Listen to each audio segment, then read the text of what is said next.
Welcome back to Mac Talks of Football, and Arsenal have lost against Bournemouth a 2-0 away defeat for the Gunners. So let's go ahead and talk about it. I mean, it has happened again, hasn't it? Third red card for Arsenal in 8 games already. Third time where Arsenal we have had to play almost more than a half with a 10 men. I mean, what can I say?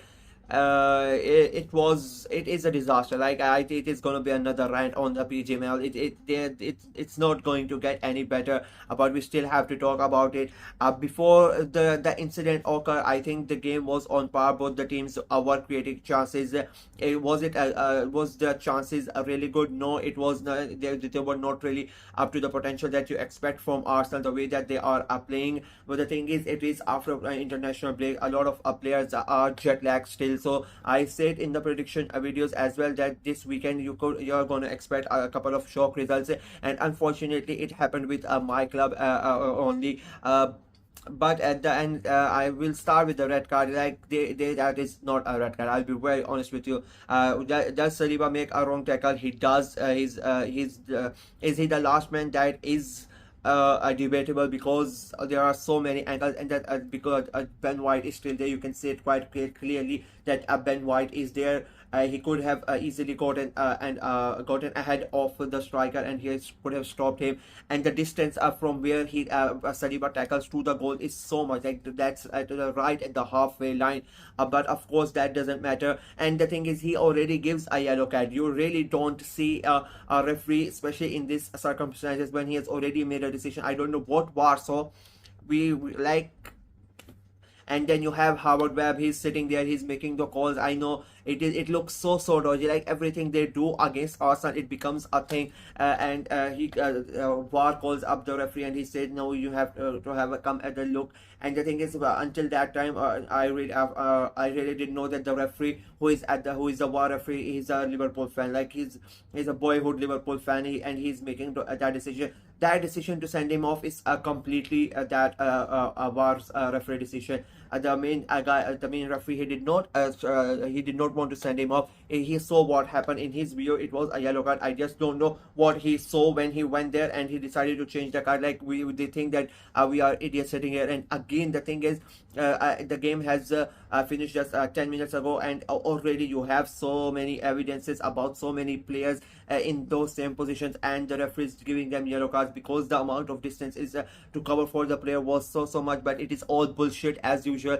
when it's Arsenal. And the thing is, people are gonna go ahead and make the memes, and they're gonna have their banter. They're gonna mock Arsenal that it is always with them, the referees and all that. But it is true. It is the same thing. I said, when I just today itself, when I did the United match review, I said that the things happen with United, they get undermined a lot because of their glory days, and a lot of things used to go for United, and now the bias against United is too much that it doesn't get talked about. And it's the same with Arsenal. Like it is clear as day that and there's so many things go against us. All the decisions, we have had 2 players sent off for the same mistake, and no other club has had the same thing done to them. And now today again, it was not a red card. I'm gonna stand by my words. It was not a red card. If it had to be a red card, the referee should have given it on the first time. But it was not a red card. You had Ben White, who could have gone ahead and made sure the striker doesn't get to the keeper. And the distance was so much, like it was right at the halfway line.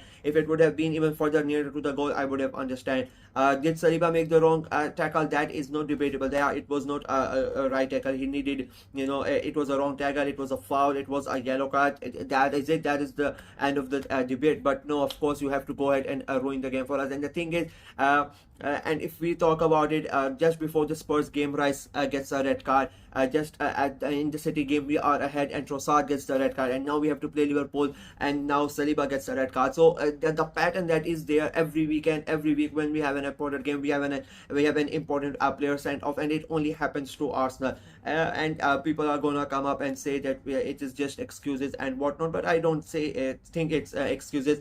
The game in the second half, now after that, it was done. It was what, 29th minute when Saliba got sent off, and after that we are just defending basically. We had to defend.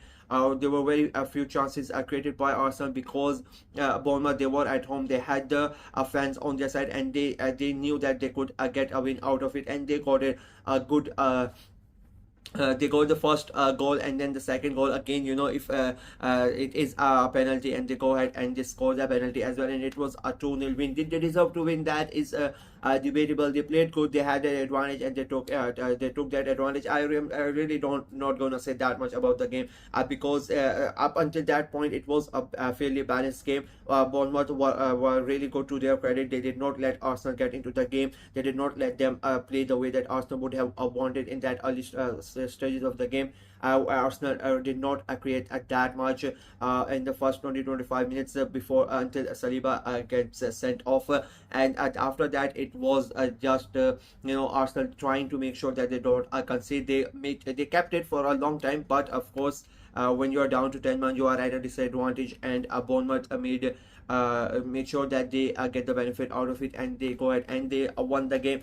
Again, like, it is the same every weekend. I get angry. I don't know what to say. Like, it is so fucked up that you have to every week you have to talk about it, and it doesn't get better. Than I just want to know what Howard Webb was doing. The thing is, Jamie Carragher tweeted about it, that did Howard Webb had an influence on that decision, and then he had deleted that tweet. So all of this is going right in front of us. You can see it light as clearly that something is going on behind the scene when it comes to Arsenal, when it comes to the 50-50 decision. I want to see somebody, I will try to do maybe myself put out a flow chart or something that the 50-50 decisions in the season till now. I think if my head is working properly, I think 60 to 70% of all the 50-50 decisions when Arsenal are involved, they go against Arsenal. Like, it's so open that it's so blatant that they are the referees are against Arsenal,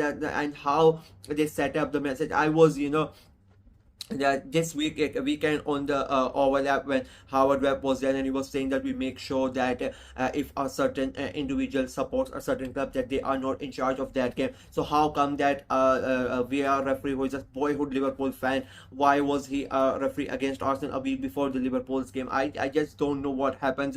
And again, the referee, he did not give the yellow card. It is clearly that the VR referee gave the red card, whether Howard Webb was involved or not. It is shady as fuck that the moment it has happened, Howard Webb is texting someone and is on the phone as well, and at the moment that happens, the decision gets overdone. So it's corrupt as fuck. I have said it many times that it is the Premier League is not gonna get better. It is unless we take away the power of the referees, it is going to be the same thing for everybody. And I keep on saying that this week it's my team, next week it's going to be another team, but this season it has always already the third time that Arsenal have been wronged already. Bournemouth were already wronged, so I don't really either Bournemouth fans would know. However, has already come out and publicly apologized to them, so they would know. I know today they are not going to say anything because they got benefited out of it, but if this continues, it is going to be 1 week it's going to be Arsenal, and another week it's going to be another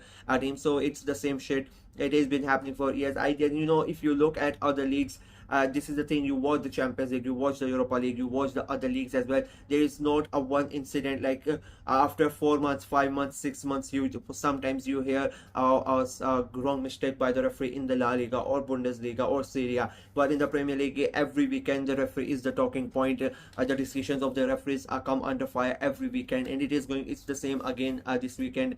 It is what it is. We have lost our first game of the season. I'm literally really pissed. The thing is, I have to now go ahead and I have to watch other games as well. That my mood is just done. But what to do? Yeah, that is it from me in this video. Let me know what you guys thought of the game. What you guys think of the decision that the VAR referee made. Do you think Saliba really deserved to get a red card, or do you think the referees fucked up as usual? Let me know in the comment section below.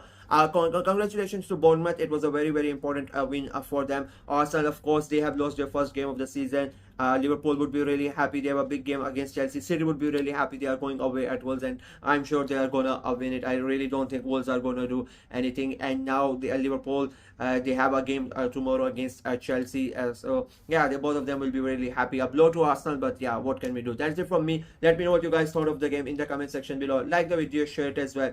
Click on the notification bell, and of course, go subscribe to the channel. We are trying to get to 400 subscribers before the month of October, and so please go ahead and subscribe to the channel. Until next time, bye bye.